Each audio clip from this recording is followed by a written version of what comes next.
Hi everybody, कैसे हैं दोस्त? Now it is the class 10 maths trigonometry exercise 8.1 question number 4. What is the question number 4? This. The question number 4 is this one. Before I solve the question, I tell you that every questions of trigonometry is simply based upon the definitions. What is the definition of trigonometrical ratios? Sine A का क्या definition होता है, cos का क्या definition होता है, tan का क्या डिफिनेशन होता है, कॉट का क्या डिफिनेशन होता है, कॉसेक का क्या डिफिनेशन होता है, सेक का क्या डिफिनेशन होता है।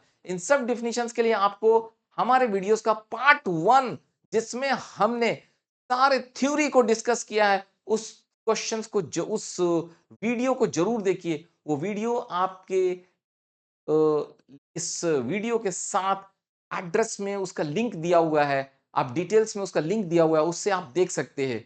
एंड सारे क्वेश्चंस बनाने के लिए आपको ट्रिग्नोमेट्रिकल रेशियोज का डिफिनेशन आना चाहिए और आपको पाइथागोरस थ्योरम आना चाहिए, उसके अलावा कुछ नहीं। तो चलिए हम लोग देखते हैं कि ये सवाल क्या कहता है। If you see this question is here, question says that the question is very simple and question says that 15 cot A is equal to 8.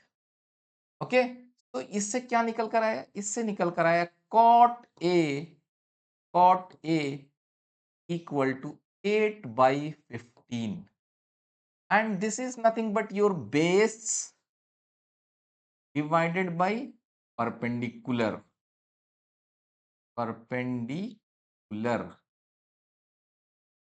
Okay, that is b upon p.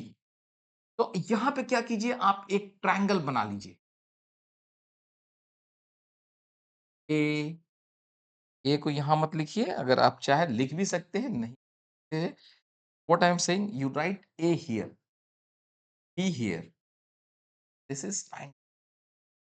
तो 90 डिग्री के सामने hypotenuse, ए के सामने perpendicular, दूसरा side base. So base के बारे में देखा जाए कितना है, 8, परपेंडिकुलर 15। तो परपेंडिकुलर इज 15 के, हाइपोट बेस इज 8 के। आप पूछेंगे वाई के इज सम इंटीजर, एक कांस्टेंट है, कैंसिल हो गया, ये 8/15 है।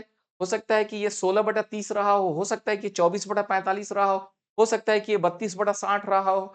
ये कैंसिल होके स्मॉलेस्ट फॉर्म में है, that's why we are writing 8k and 15k। Even if you write 8 and 15, आपके साइन ए और कोसेक ए के वैल्यूज में फर्क नहीं पड़ेगा, but you cannot say by this looking that this is 8 and this is 15, you have to say it is 8k, it is 15k। So अब आइए, अब यहां पे हाइपोटेनस निकालना है, तो हाइपोटेनस कैसे निकालिएगा भाई? हाइपोटेनस निकालने के लिए आपको पाइथागोरस थ्योरम आना चाहिए। तो using Pythagoras theorem, Pythagoras theorem, Pythagoras Pythagoras theorem, what I am saying, your h square is equal to p square plus b square. So this is equal to 15k the whole square plus 8k the whole square. So this is 225k square plus 64k square is equal to 289k square.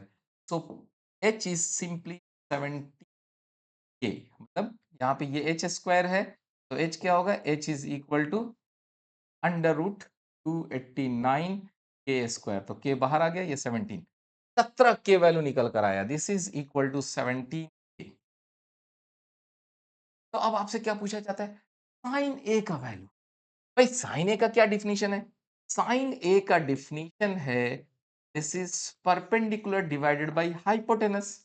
तो perpendicular divided by hypotenuse करेंगे तो क्या आ जाएगा, 15/17।